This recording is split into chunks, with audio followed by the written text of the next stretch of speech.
Assalamualaikum warahmatullahi wabarakatuh. Selamat siang Mitra Banjarnegara. Apa kabar? Moga saja di kesempatan siang hari ini semuanya baik, sehat walafiat, nggak kurang suatu apa. Senang rasanya di edisi hari Selasa 12 Desember 2023 sebagaimana yang udah kita informasikan. Hari ini jam 10 sampai 11 siang ada acara Jaksa Menyapa. Tentu bersama Kajari, Kejaksaan Negeri Banjarnegara. Dan alhamdulillah di studio telah hadir narasumber kita, teman ngobrol kita, ada Bapak Indra Wijaya SHMH. Selamat pagi, selamat siang Pak Indra. Selamat siang dan selamat pagi dan menjelang siang Pak. Oke, ya memang waktunya tanggung ini ya. Kalau pagi udah Padang Jimbrang, kalau siang ya udah Kemeringet juga. Ini Pak Indra sehat Pak Indra? Sehat Mas Bimo. Pak Indra, ini kesini bersama siapa Pak Indra? Bersama kawan kita dari kawan gitu ya. Staf dari intelijen, bidang intelijen. Mas Bagas kayaknya Bagas. ya. Iya. Tapi bukan Bagaskara ini. Bukan Bagaskara, bukan Katon Bagaskara ya. Bukan ya. Mas. Oke, kita akan ngobrol santai tapi serius sampai jam 11 ya Pak. Iya. Pokoknya 1 jam lah. Kita mau ngomongin tentang maju membangun negeri tanpa korupsi. Nah ini yang namanya korupsi kan di mana-mana masih menjadi buah bibir ya Pak. Ya. Masih jadi omongan. J. Bukan cuma orang duhur atau orang tinggi, tapi sampai ke tingkat bawah juga udah menjadi obrolan. Nah ini untuk prolog, untuk pembuka, sebenarnya kondisi Indonesia saat ini terkait dengan korupsi seperti apa itu Pak Indra? Sampai saat ini Mas Bimo ya perkenalkan dulu, saya Slamet Indra Wijaya dari Kejaksaan Negeri Banjarnegara, pemeriksa RRI Banjarnegara. Saya di Banjarnegara, di Kejaksaan Negeri Banjarnegara ditugaskan di bidang pembinaan. Pembinaan ya? Ya memang benar Mas Bimo, sampai saat ini negara kita masih parah korupsinya. Korupsi masih terjadi di berbagai bidang. Di berbagai? Berbagai bidang, baik itu bidang pertambangan, perbankan, kehutanan, betul, bidang energi dan segala macam. Dan yang paling sering terjadi itu kalau di daerah itu korupsi di bidang pengadaan barang jasa. Pengadaan barang jasa. Pengadaan barang jasa, ya pembangunan proyek-proyek pemerintah. Itu yang paling sering terjadi kalau di level kabupaten. Kalau di level kabupaten itu yang paling banyak. Yang kita, kenapa? Makanya pembangunan kita kurang bagus lah hasilnya. Kurang baik hasilnya. Baru dibangun sebentar jalannya sudah rusak. Nah, belum sampai setahun sudah rusak. Kadang-kadang gedungnya juga baru dibangun berdiri, baru setahun 2 tahun sudah banyak yang bocor, sudah banyak yang rusak sana sini itu karena karena dikorupsi juga salah satunya. Terus banyak sekali di bidang pendidikan juga. Pendidikan juga bisa. Tapi yang paling banyak kalau di daerah itu di level kabupaten pengadaan barang jasa. Itu korupsi yang selama ini banyak terjadi di daerah ya? Ya, di level kabupaten lah. Kabupaten. Oke. Untuk kondisi Indonesia saat ini tadi sudah disampaikan. Kalau kita tengok lebih jauh ya Pak Indra, kekayaan yang dimiliki negara Indonesia kan belum membuat rakyat Indonesia ini makmur secara menyeluruh. Ini kenapa ini Pak Indra kok bisa seperti itu? Nah ya itu tadi Mas Bimo. Kami sampaikan dulu pemirsa kenapa kami membawakan tema ini. Ya karena bertepatan dengan kemarin 9 Desember itu merupakan hari anti korupsi sedunia. 9 Desember ya? Ya itu kan kemarin hari anti korupsi sedunia. Peringatan hari anti korupsi sedunia. Makanya pada kesempatan kali ini kami menyampaikan tema tersebut gitu ya. Jadi benar Mas Bimo, sebenarnya Indonesia ini kaya, kaya sekali, banyak tambang, tambang batu bara, tambang emas, tambang nikel, tambang timah di Bangka Belitung, banyak sekali tambang. Cuman kenapa kok negara kita malah miskin? Nah, kenapa padahal banyak kekayaan alam yang bisa diolah oleh negara kita kan ya. Dibanding negara-negara lain dibanding negara lain malah kekayaan alamnya lebih banyak kita dibandingnya. Mungkin dengan Amerika, dengan Jepang, mereka tidak punya kekayaan alam. Betul. Kalau Indonesia kaya kan, cuman ternyata kenapa Indonesia masih banyak pengangguran, kemudian pembangunan juga tidak signifikan, pendidikan juga masih rendah tingkatnya, kerusakan alam di mana-mana. Ya itu tadi salah satunya penyebabnya karena korupsi. Gitu ya. Korupsi itu yang membuat kita menjadi sengsara. Benar. Jadi intinya yang namanya korupsi kalau bisa memang harus dienyahkan gitu dihilangkan. Ya, mungkin Ya di mana-mana negara susah ya menghilangkan. Paling tidak kita meminimalisir ya. Betul. Ya, paling tidak meminimalisir. Betul. Meminimalisir atau ya menekan tingkat korupsinya kan gitu. Agar tingkat korupsi tidak bertambah, tapi perlahan-lahan berkurang. Hingga akhirnya nanti kita punya mimpi Indonesia tidak ada korupsi. Wah, luar biasa sekali kalau itu. Oke. Ini untuk prolog deh ya, pembuka. Dan kita ingatkan bagi mitra Banjarnegara yang pengen gabung dengan obrolan kita seputar maju membangun negeri tanpa korupsi, kita nanti berikan kesempatan lah untuk pendengar bisa telepon 02865960100 atau gabung via WA di 081226058880. Baik, Pak Indra, sebelum kita lanjutkan obrolan kita seputar maju membangun negeri tanpa korupsi, untuk pendengar kita hangatkan dulu dengan sebuah lagu.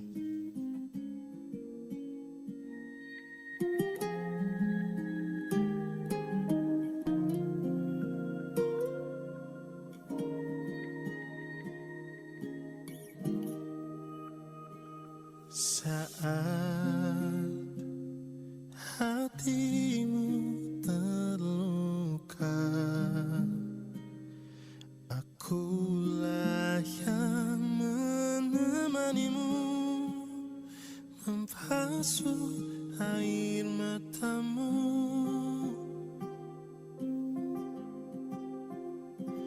namun mengapa ketika hatimu telah tersenyum lagi, aku yang kau lupa.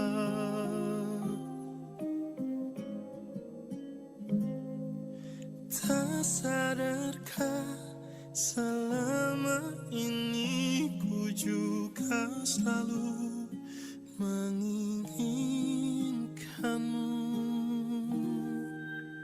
Mengapa sulit untuk ku bisa miliki hatimu, bahkan selama hadirku tak berharga untukmu. Yang terjadi kini, ku hanya rumah persinggahanmu. Di saat kau terluka dan di saat semuanya reda, kau menghilang begitu saja.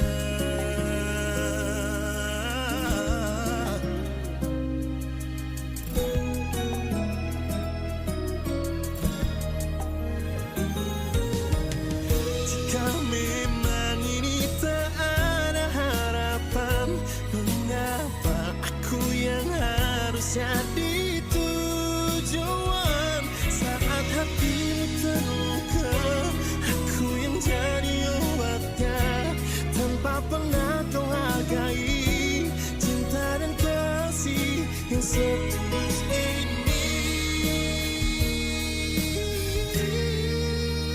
Mengapa sulit, mengapa sulit untuk ku bisa miliki hatimu, bahkan selama ini hadirku tak berharga untukmu. Yang terjadi kini, ku hanya rumah persinggahanmu. Di saat kau terluka dan di saat semuanya reda, kau menghilang begitu saja. Dan di saat semuanya reda, kau menghilang begitu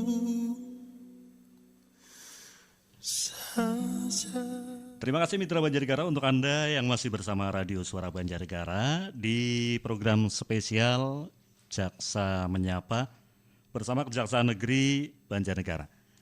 Bersama Bimo masih ada tentunya Pak Indra Wijaya.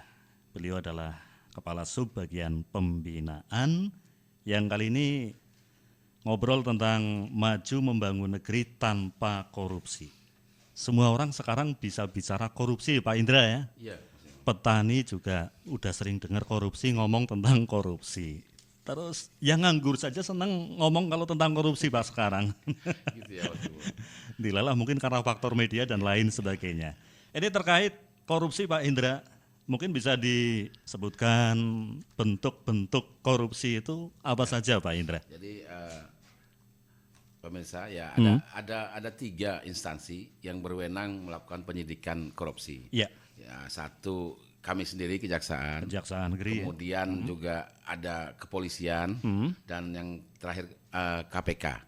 Jadi tiga lembaga ini yang diberi kewenangan oleh pemerintah untuk melakukan penyidikan dan penyidikan tindak pidana korupsi. Iya. Nah, bentuk-bentuk dari korupsi itu ya dasar hukumnya itu ada di Undang-Undang 31 tahun 99, Jungto Undang-Undang 20 tahun 2021. Di situ mengatur tentang tindak pidana korupsi.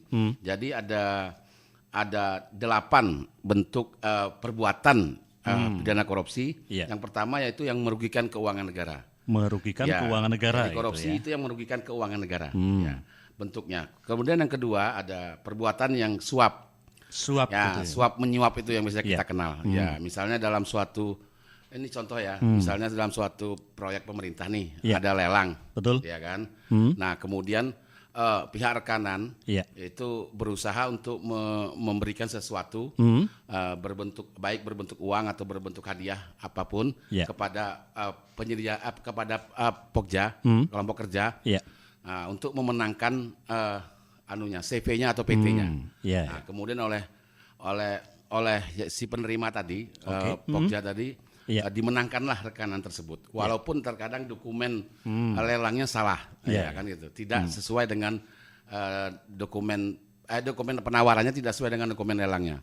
Nah akhirnya dimenangkan. Nah ini karena kedua belah pihak saling diuntungkan. Betul. Nah satu mendapatkan proyek, satu lagi mendapatkan uang kan gitu, atau berbentuk hadiah lainnya. Nah ini yang dinamakan suap menyuap.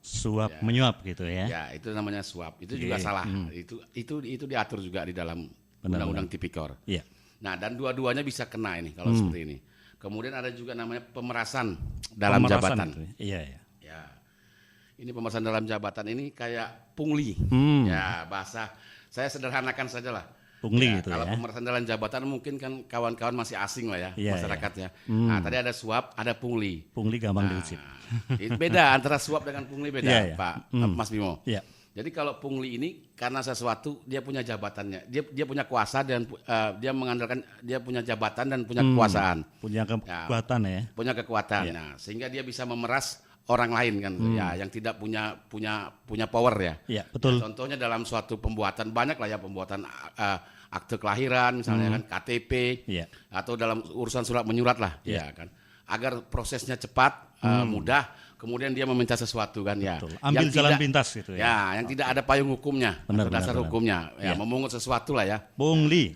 Nah itu namanya pungli ya. Kalau suap ngasih atau gimana? Tadi yang suap yang disebutkan sebelum tadi ya, suap kedua belah pihak menginginkan. Kalau pungli ini salah satu pihak. Salah satu ya. Karena kekuasaan, karena jabatan dia. Dia bisa menekan orang lain, memaksa orang lain, ya kan, untuk berbuat sesuatu yang tidak ada dasar hukumnya. Nah, itu suap. Kalau di bahasa undang-undangnya pemerasan dalam jabatan. Nah, yang keempat apa itu yang keempat? Penggelapan. Penggelapan gitu ya. Nah, ini kayak bendahara lah. Seperti bendahara melakukan apa? Menggelapkan uang. Ya, itu seperti itu. Terus perbuatan curang. Ada lagi konflik kepentingan. Ada lagi gratifikasi. Nah, ini apa? Perbuatan-perbuatan yang terkandung dalam Undang-Undang Tindak Pidana Korupsi. Itu termasuk suap gitu ya. Jadi subjek hukumnya pun juga ada pegawai negeri. Ya kan, ada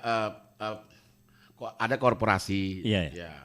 kemudian ada atau penyelenggara ya, pegawai negeri atau penyelenggara, ada kemudian juga orang per orang atau korporasi. Iya. Nah, itu subjek hukum dari tindak pidana korupsi. Oke. Ya mungkin itu sekilas ya Mas Bimo. Iya.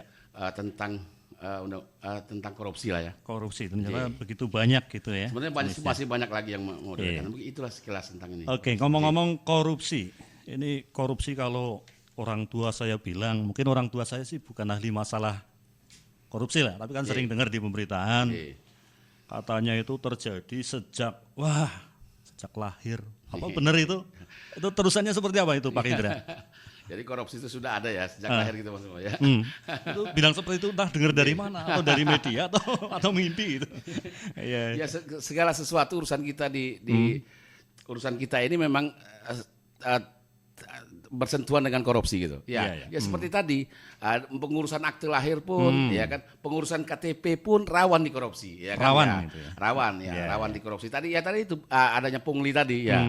Maka dari itu hampir di segala aspek ya, hampir di segala bidang korupsi itu ada kan gitu. Korupsi itu bisa saja terjadi gitu ya. Makanya itu ya bagaimana orang itu bisa mengendalikan dirinya lah agar tidak melakukan tindak pidana korupsi. Berarti karena manusia lahir bisa terjadi korupsi ya. Terus karena faktor sekolah juga bisa terjadi korupsi. Korupsi kalau di sekolah itu ada namanya korupsi kan, korupsi waktu. Di kuliah juga bisa. Iya, bolos itu kan korupsi waktu namanya. Kalau meninggal dunia terakhirnya bisa korupsi juga ini. Pembuatan akte kematian, surat kematian bisa dikorupsi juga. Ternyata segala macam bidang ya. Banyak sekali rentetannya ya. Ya, jadi di kejaksaan juga bukan hanya melakukan penindakan Pak Mas Bimo. Iya. Jadi ada namanya represif ya. Tadi penindakan itu mungkin bidangnya kalau di kejaksaan namanya bidang tindak pidana khusus. Ada juga tindakan-tindakan preventif, pencegahan ini pencegahan ini. Jadi, tidak mesti kita melakukan tindakan represif ya. Kita juga melakukan upaya preventif pencegahan. Kalau pencegahan ini kan biasanya kita harapannya seperti itulah ya. Jangan masuk ke hukuman. Ada bagaimana kita mencegah ya. Kalau kata orang kan ya lebih baik mencegah daripada mengobati. Betul. Ya, ada bahasa lain lagi nih Pak Indra. Seperti itu. Lebih baik sedia payung saurunge udan. Seperti itulah ya. Gitu. Ya, kalau sudah mengobati itu kan berarti belum tentu obat itu akan lebih manjur atau sembuh total ya.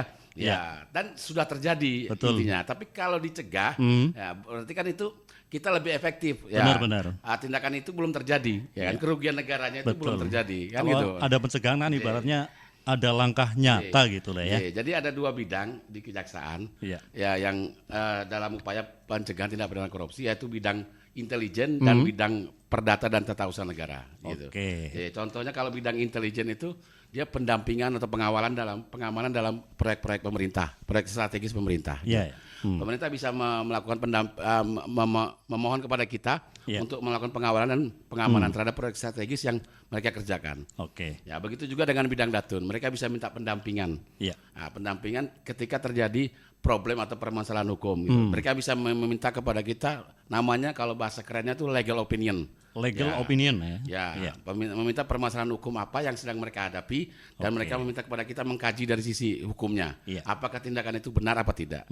Mungkin itu Mas Bimo. Ini terkait korupsi. Tadi disebutkan bahwa korupsi itu rawan bisa terjadi di berbagai lini ya Pak? Berbagai bidang. Orang sudah meninggal dunia saja bisa jadi masalah korupsi. Bisa pembuatan surat kematian kan bisa. Orang yang mau seneng-seneng, orang yang mau nikah itu Pak, mau bojo loh bahasa Jawa, itu bisa ada korupsi ya. Bisa kan ya, banyak surat-surat yang harus dia urus kan di kelurahan ya. Apalagi kalau sekarang kan banyak ya. Contoh misalkan desa juga banyak gelontoran dana, misalkan dana desa. Ini yang paling rawan juga. Peran kejaksaan sendiri sering mendekati katakanlah sosialisasi kerjasama dengan desa atau gimana? Ya, kita sudah sering sekali mengadakan penyuluhan hukum di desa-desa. Hanya desa-desa? Ya, atau yang lain ada? Ya, bukan, karena tadi Mas Bimo kan bicara tentang desa ya. Desa ya karena anggaran di desa ini kan sekarang banyak nih. Lumayan. Dan rawan ya. Betul. Ya mohon maaf mungkin tingkat intelektual dari perangkat desa sendiri terkadang kan belum SDM-nya belum mumpuni lah ya. Kadang-kadang karena nggak tahu bisa terjerat gitu, kalau salah. Karena tidak ketahuan karena mereka kan ya dari tingkat SDM-nya pun tidak mengerti administrasi. Seperti apa sih pengelolaan administrasi yang baik, tata kelola administrasi yang baik ya kan gitu. Ya kadang-kadang mereka perlu kita kasih kayak pengarahan lah, kayak ya mereka kita kasih bimbingan lah kan gitu ya. Kita sering melakukan penyuluhan. penyuluhan hukum di desa-desa ya mengenai tentang pengelolaan keuangan desa. Ya, karena ini, rawan sekali ini Mas Bimo ya. Katakanlah penyuluhan hukum yang disampaikan oleh pihak Kejaksaan Negeri Banjarnegara. Sebagai contoh di ini desa-desa. Pak Indra ya. Misalkan di Kecamatan Rakit itu kan terdiri dari 11 desa. Ketika ada penyuluhan dengan kejaksaan, seluruh desa yang ada di sana dikumpulkan, diikut sertakan atau desa-desa tertentu biasanya. Kadang ada kita desa-desa tertentu. Kadang bisa juga melalui camat kemudian digabungkan gitu ya. Itu namanya digabungkan. Ada desa tertentu, ada juga melalui camat kemudian kita gabungkan menjadi camat di desa di kecamatan tersebut gitu. Di kecamatan tersebut.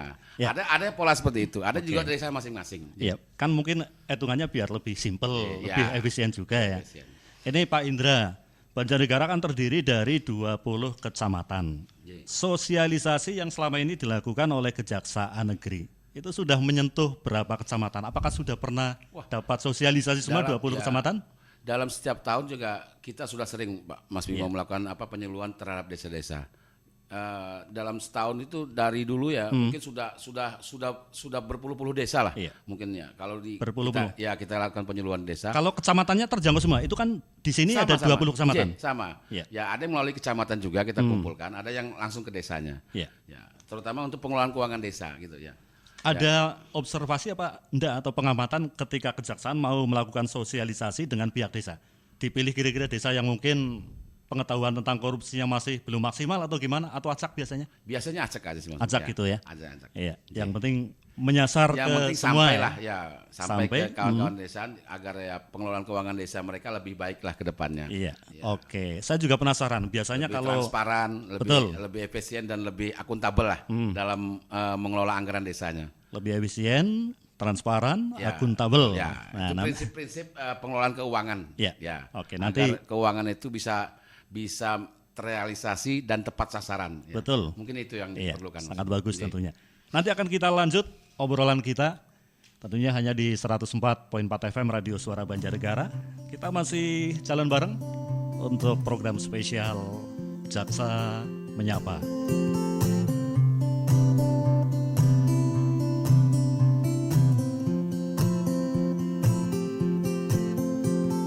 Hey cantik, coba kau catat, keretaku tiba pukul 4 sore. Tak usah kau tanya, aku ceritakan nanti. Hey cantik, kemana saja, tak ada berita, sedikit cerita.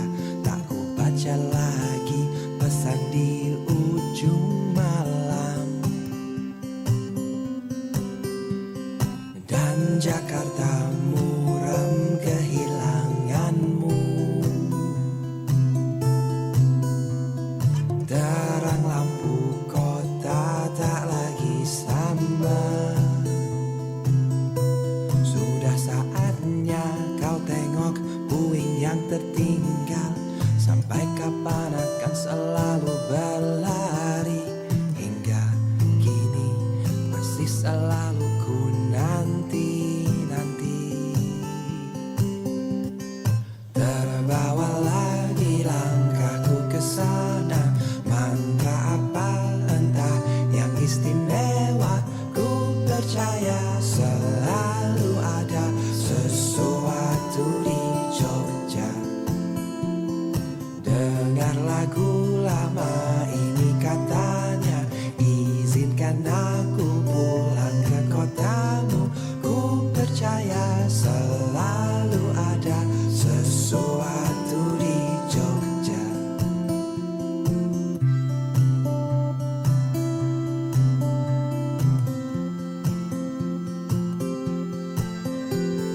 Hey cantik, bawa aku jalan kaki saja menyusuri kota.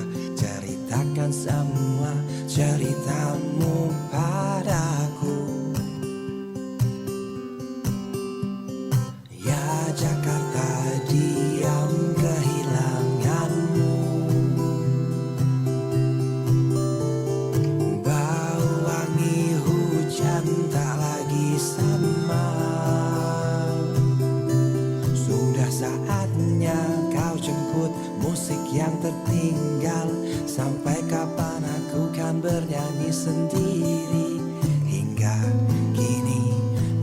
selalu menanti-nanti. Terbawa lagi langkahku ke sana, mantra apa entah yang istimewa. Ku percaya selalu ada sesuatu di Jogja. Dengar lagu lama ini katanya, izinkan aku pulang ke kotamu. Ku percaya selalu ada sesuatu di Jogja. Ingat waktu itu ku bertanya, aku mau dengar jawabnya. Terbawa lagi langkahku ke sana, mantra apa entah yang istimewa. Ku percaya selalu ada sesuatu di Jogja. Dengar lagu lama ini katanya, izinkan aku pulang ke kotamu. Ku percaya selalu ada sesuatu di Jogja.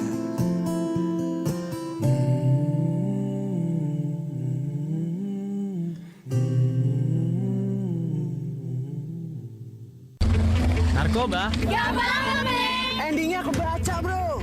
hidup kita bakal hancur. Pertama, sekolah lo bakal berantakan. Terus nyolong sana sini buat beli drugs. Tinggal tunggu waktu aja. Lo mau masuk penjara atau panti rehab. Penjara itu berat, bro. Mau beneran keren, kejar cita-cita lo.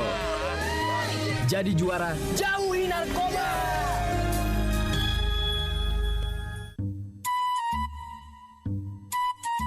Nek ngelih, wetenge aja dibalsemi tok mbokan. Madang. Timbang ngelih, mayo madang bae nang Super Ayam.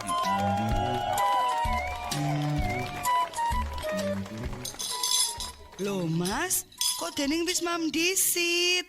Kayak mamake wis lagi masak loh. Jare dewek kon nunggu sedela. Nyong wis ngelih banget kok, timbang nunggu mamake masak. Oh, jebule wis pesen super ayam ya. Iya Ti, enak banget. Tapi aja ngomong-ngomong karo mamake ya. Wah, nek mamake ngerti li mesti ngomyang gue. Anapa jane rame teman? Ayo pada maem, kayak masakannya wis siap. Iya, mak. Wis ayo pada maem. Loh, jebul mamake juga pesen Super Ayam. Iya. Ya, memang semudah itu pesan ayam di Super Ayam. Tinggal telepon, pesan, makanan kami antar sampai alamat. Biaya pesan antar gratis lagi. Di Super Ayam tersedia berbagai macam menu ayam. Ada ayam geprek, ayam goreng, ayam bakar, paket ayam, tempe penyet, dan lain-lain. Bagi pecinta steak, Super Ayam juga menyediakan menu steak seperti sirloin, tenderloin, chicken steak, chicken cordon bleu, chicken cheese, chicken mushroom, dan chicken pepper. Minuman yang tersedia juga banyak banget pilihannya, mau yang dingin atau yang panas. Ada acara rapat, arisan, syukuran atau ulang tahun, Super Ayam juga menerima pesanan nasi dus yang lengkap. Tersedia juga meeting room bagi yang mau mengadakan rapat, dilengkapi dengan musola dan parkir yang luas. Super Ayam beralamat di Jalan Pemuda nomor 68 Banjarnegara. Untuk pemesanan di nomor telepon 0286 594 845, WA 085 775 845 845. Untuk kelezatan ayam hanya ada di Super Ayam Banjarnegara.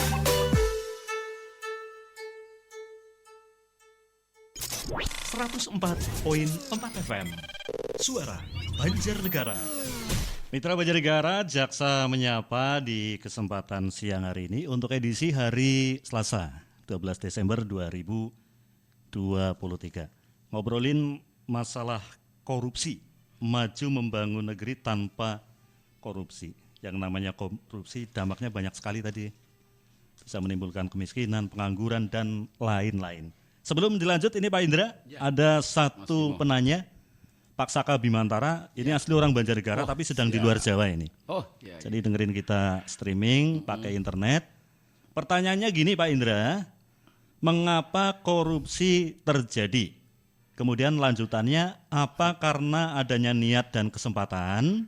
Bagaimana cara pencegahan yang efektif? Monggo Pak Indra. Kenapa korupsi terjadi ya? Kenapa? Karena ketidakpuasan ya terhadap sesuatu. Kalau ketidakpuasan gitu ya. Terus pola hidup juga, pola hidup kita ya. Pola hidup kita yang ya di sekitarnya juga banyak sering terjadi korupsi. Kemudian pola hidup kita yang yang ingin lebih terus ya kan, selalu menuntut ya kan. Nah itu ya kemungkinan ya dari dalam diri kita sendirilah. Ya terutama itu yang membuat terjadi korupsi ya. Pola pikir kita juga sebenarnya Pak. Kalau orang bingung itu bisa menjadi penyebab korupsi enggak Pak? Ya maksudnya begini ya, karena bingung gini loh Pak, bingung enggak punya uang. Maksudnya mungkin salah satu juga ya kan. pengen punya uang banyak kan. Banyak, ya gitu. Akhirnya berbagai cara dihalalkan kan gitu ya. Bisa juga ya. Seperti itu.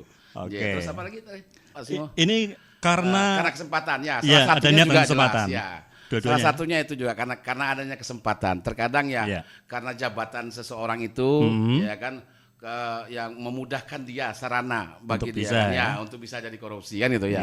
Karena jabatan yang dia strategis, kemudian jabatannya bersentuhan dengan banyak uang, misalnya kan ya. Akhirnya dia tergiur lah ya. Ya, saya rasa bukan hanya tindak pidana korupsi, semua tindak pidana pun juga sama. Tindak pidana umum pun terkadang karena adanya kesempatan. Ya, contohnya dia nih jalan nih, mungkin dia dari rumah belum ada pikiran dia pengen ngambil sesuatu ya. Ambil sesuatu bukan haknya ya. Ketika di jalan dia ngeliat ada motor, ada kuncinya. Nah, ada kesempatan. Nah, akhirnya dia diambil lah. Gitu. Nah, sama dengan ini. Ketika dia jadi bendahara di suatu instansi pemerintah. Ya karena dia banyak mengelola uang, akhirnya dia tergiur kan ya. Akhirnya dia lakukanlah ngambillah uang itu kan gitu ya. Jadi memang ini yang kesempatan jelas ya. Kesempatan yang ada pada dirinya kan. Niat juga ya, Pak. Ini kan niat juga ya, yang jelas. Kalau tidak dasari niat juga tidak mungkin terjadi. Ya, kalau bahasa hukumnya itu adanya mens rea. Mens rea ya. Niat itu jelas mendukung lah. Dan kesempatan itu juga terkadang ada niat, tapi kalau tidak ada kesempatan terkadang juga tidak jadi juga. Jadi dua-duanya memang itu memang harus berkesinambungan lah. Berkesinambungan itu ya. Antara niat dan kesempatan. Ada sangkut pautnya ini, benar ini. Ada korelasinya. Lalu ini penekanannya seperti ini. Pencegahan yang efektif seperti apa Pak Indra? Itu lanjutannya. Sebenarnya sudah undang-undang kita ini sudah bagus lah ya. Undang-undang pencegahan tindak pidana korupsi ya. Tapi ya ternyata undang-undang itu juga tidak efektif ya mencegah terjadinya korupsi kan ya. Masih banyak saja ya. Sebaik apapun undang-undang, sebaik apapun sistem, terkadang masih percuma juga ya. Masih ada pelanggaran ya. Masih banyak juga korupsi dilakukan gitu ya. Sebagus apapun sistem itu diciptakan kan gitu. Nah, jadi kalau saya mungkin dari pertama kali ya dari orangnya lah ya. Dari individunya orangnya. Dari individunya ya. Itu pencegahan yang paling efektif lah ya. Paling efektif. Ya bagaimana kita menerapkan pola hidup yang jujur, pola hidup yang sederhana, ya kan ya, disiplin tinggi, ya kan itu. Jadi dari orangnya dulu lah individunya. Sebagus apapun sistem, sebagus apapun undang-undang, tetap saja, ya kan gitu. Ya tetap saja ternyata itu tidak efektif kan. Ya kalau bagi saya rasa ya dari dalam diri kita sendirilah. Bagaimana kita menciptakan hidup pola jujur, hidup pola sederhana kan gitu ya, pola disiplin dan berani mengatakan kalau ini tidak baik ya tidak baik, kalau ini salah ya salah kan gitu ya.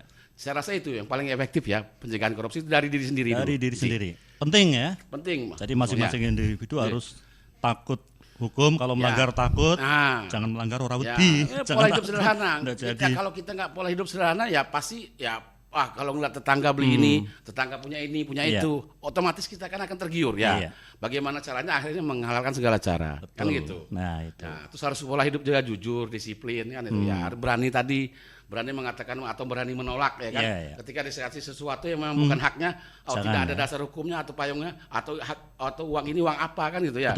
Berani menolak ya kan itu. Berani menolak kan jujur kan gitu. Intinya itu. Apalagi ini kalau kan saya menjelang tahun politik. Nanti biasanya uang kan banyak beramburan di mana-mana, bertebaran gitu. Hati-hati ya. Hati-hati itu. Iya. Jadi itulah ya, sebagus apapun perangkat aturan undang-undangnya, sebagus apapun sistem hukumnya, ya saya rasa percuma kalau dari diri sendiri tidak ada keinginan kemauan. Betul. Artinya monggo dari masing-masing diri sendiri, individu, mulai agar tidak menyentuh korupsi. Ya.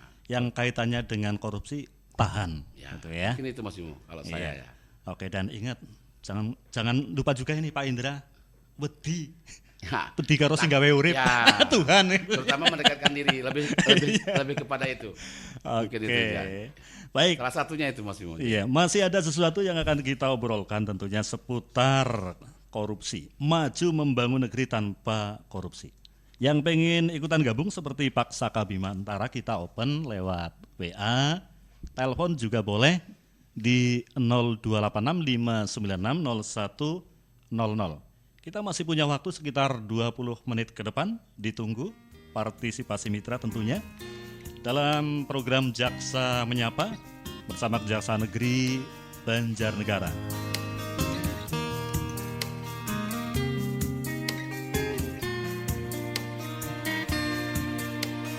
Dengarlah cinta, hatiku remuk redam.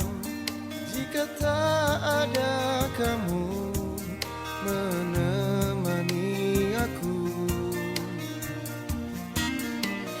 Dengarlah cinta, ku memanggil namamu di setiap malamku. Ku memikirkan kamu. Aku sepi, sepi, sepi, sepi jika tak ada kamu. Aku mati, mati, mati, mati jika engkau pergi. Dengarlah kesayanganku, jangan tinggalkan aku. Tak mampu jika ku tanpamu. Dengarlah kesayanganku, hidup matiku untukmu. Ku mohon, pertahankan aku.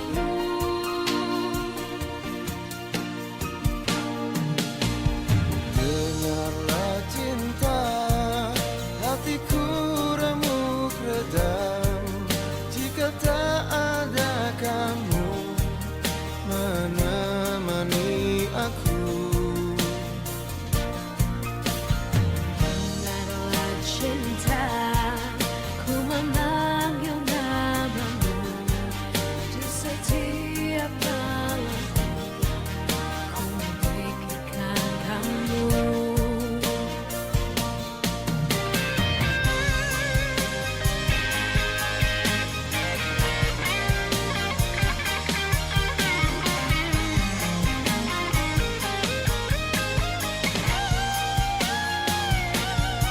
Aku sepi, sepi, sepi, sepi jika tak ada kamu. Aku mati, mati, mati, mati jika engkau pergi. Dengarlah kesayanganku, jangan tinggalkan aku. Tak mampu jika ku tanpamu. Dengarlah kesayanganku, hidup matiku untukmu. Ku mohon, pertahankan aku.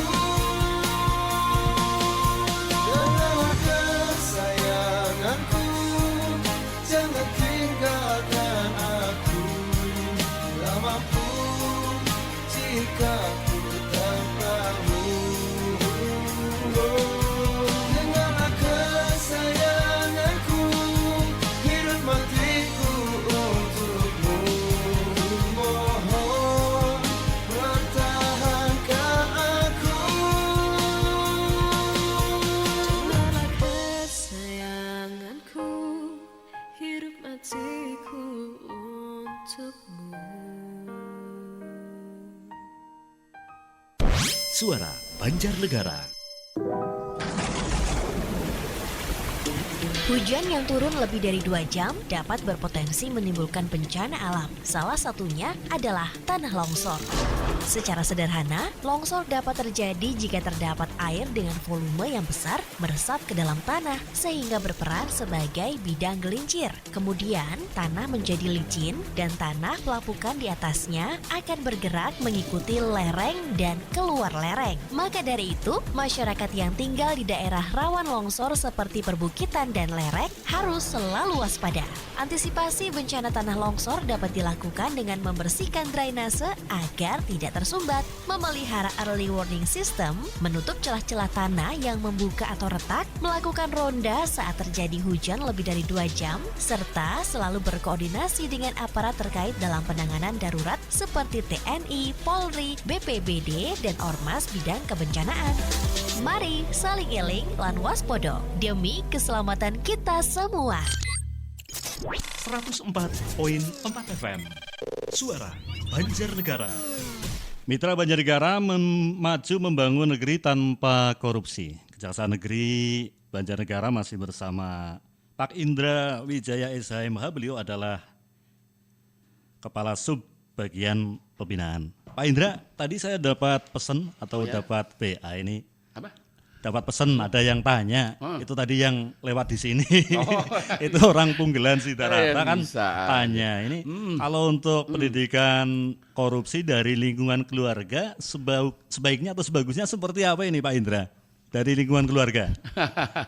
Gitu ya. Ya memang awalnya kan dari diri sendiri gitu kemudian meningkat lagi di lingkungan keluarga baru meningkat lagi ya kan, ya di lingkungan masyarakat. Betul. Ya kan.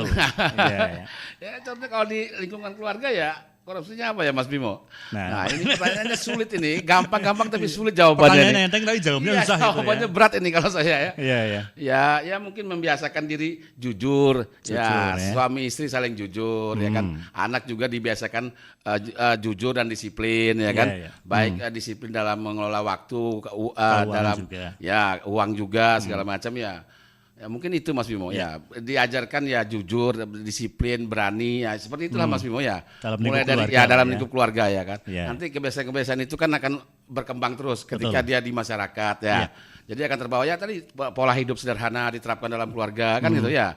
Ya tidak juga boros ya kan, atau punya keinginan yang berlebihan ya, iri terhadap tetangga, ya tetangga punya ini punya itu ya, biasanya kan seperti itulah. Dibiasakan hidupnya, hidup sederhana lah, pola hidup sederhana. Sederhana, ada kejujuran, ada keterbukaan di keluarga gitu ya. Ada keberanian ya kan, ya ada disiplin. Nah, nanti mulai dari situlah akan terbentuk. Ya akan terbentuk dengan sendirinya. Ya. Iya, itu lingkup keluarga nanti ya meningkat lagi di lingkup masyarakat. Betul. Nah, nanti ini meningkat lagi di keseharian di kantor segala macam itu kan akan terbawa terus, Mas Bimo. Benar Pak Indra. Dari tema yang kita obrolkan, maju membangun negeri tanpa korupsi.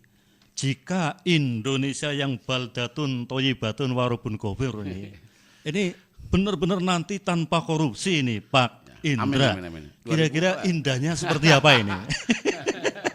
Wah itu kalau dibayangkan seperti apa ya? Mungkin ya mungkin kalau sekarang katanya negara yang maju ya, yang besar ya, yang mungkin korupsinya katanya sedikit ya Amerika. Mungkin kita bisa lebih besar dari Amerika kan gitu ya? Mungkin kita bisa lebih besar dari Amerika. Bisa lebih maju ya negaranya kan gitu ya? Iya. Kalau sudah tanpa korupsi. Amin. Katanya apa menuju Indonesia emas ya? Iya. 2045 ya. Iya.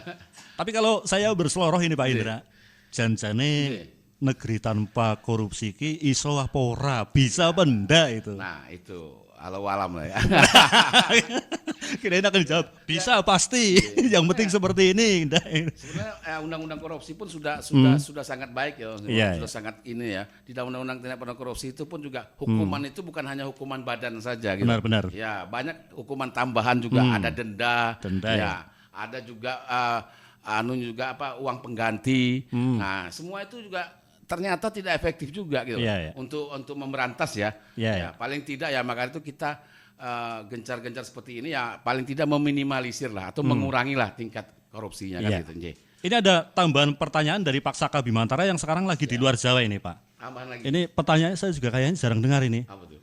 Ada orang bilang bohong putih Pak Jaksa. Kira-kira ini tahu maksudnya enggak? Bohong putih ini maksudnya apa?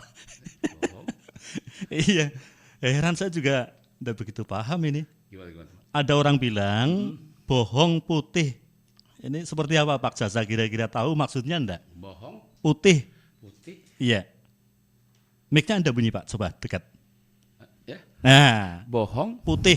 putih maksudnya gimana tuh? Apa mungkin bohong yang kelihatan bersih itu gimana maksudnya oh, ya? mungkin begitu Mas Bimo. Ya, Iya. mungkin sebab motor ya memang banyak orang terkadang sekarang ini berpura-pura bersih, berpura-pura baik ya kan Iya. ya. Ternyata di balik itu berbeda kan gitu ya. Iya. Ternyata dia pelaku-pelaku intelektual ya terkadang pelaku intelektual kan seperti Iya. itu. Tampak depannya baik, tampak depannya putih. Oke. Ya, mungkin seperti itu yang Ini dimaksud beliau. kemungkinan iya. Ya kan ternyata ya mereka ya melakukan itu ya melakukan Iya. korupsi juga kan itu ya Mungkin ternyata tidak baik kelihatannya juga. bersih tapi ternyata Kelihatannya bukti baik korupsi ya gitu ya. kelihatannya tampilannya oke ya benar. tampilannya ini mungkin seperti itu yang dimaksud Iya. beliau. Kayaknya ya ini yang Ya. dimaksud Pak Saka. Ini Pak Saka juga pernah ya samar-samar ini. Iya. Oh maksud kok bohong putih itu seperti apa? Kalau bohong anu ireng gitu. Mungkin yang dimaksud beliau seperti itu ya. Iya, Memang sekarang kayaknya banyak ya. yang bertingkah atau berpola seperti itu ya. Tampilannya bagus, desainnya bagus Iya. ya kan.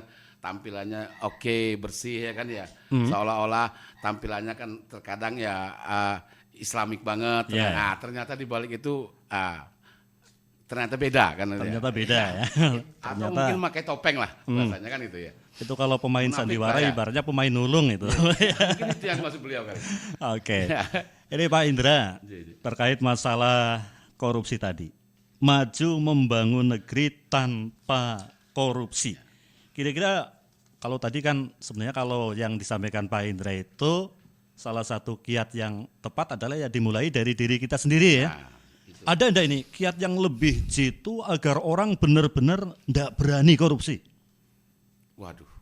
Kalau itu Kira-kira ada ya, apa harus dihukum cambuk, apa harus dihukum ndak makan selamanya atau gimana? tidak juga sih Mas. Ya seperti saya bilang tadi, hukum di dalam tindak pidana korupsi pun sudah berlapis-lapis. Lengkap-lengkip lah ya. Berlapis-lapis. Bolak-balik Ada berlapis. juga sampai kita miskinkan, disita, dirampas hartanya kan segala macam. Tapi buktinya masih banyak juga yang terjadi kan gitu. Iya, masih banyak yang terjadi Masih walaupun banyak terjadi korupsi kan itu ya. undang-undangnya udah dibuat sedemikian rupa lah ya. Sudah sebagus rupa, sedemikian rupa. Ya, Oke. Bahkan korupsi pun yang korupsi sudah dimiskinkan juga.